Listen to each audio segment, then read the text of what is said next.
In California, definitely, there's a lot of anger. That's what I'm feeling.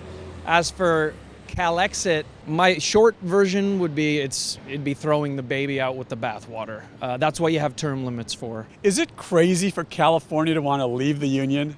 I don't think it's crazy at all. I feel like people are doing it across the world, and if you pay attention to any economics or anything going on, CNN, my favorite, you'll know a bit about Brexit, and you'll see that other nations are starting to do the same thing as well. And I do think if California was to take a step and do such action, that other states would probably follow, probably Texas, probably Florida. When you hear folks talking about CalExit, California seceding from the union, what's your take?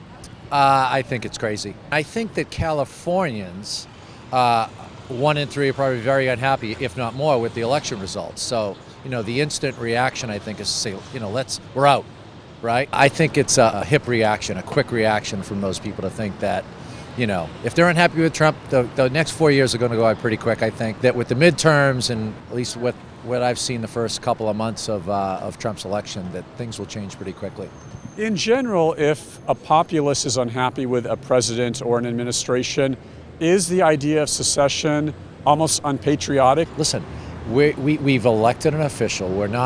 There's a lot of people that aren't very happy with it. A lot of people aren't very happy with Obama.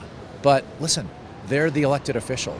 If you're unhappy with what's going on, get active. Have you heard of the term CalExit? Yes, I have.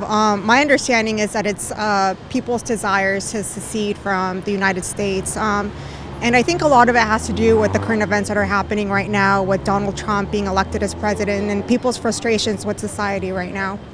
What are some of those frustrations, and is secession a good idea? That's kind of a loaded question. I think there's pros and cons to it. Some of the things that sort of come to the top of my head based off of, the media and the news is Trump's ban on a lot of immigrants and building the wall right now with Mexico. So I think those are just a few instances that people are getting frustrated with, and they want to see change right now in society.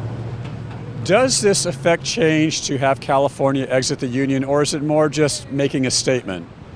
I think it's probably a little bit of both. It is making a statement to the Trump administration and to politicians out there. Not just to Trump probably, but to a lot of our congressmen and representatives right now.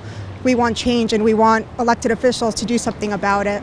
When you hear folks talking about California seceding from the union, is there some rationale to it, or is it just completely loony? I don't think it's loony at all. I think that everyone has 100% rationality to do it. A lot of people in California aren't happy with Trump's administration. A lot of the country isn't very happy. He promised a lot of things. It's not really happening. California wants to do it. I say 100% go for it.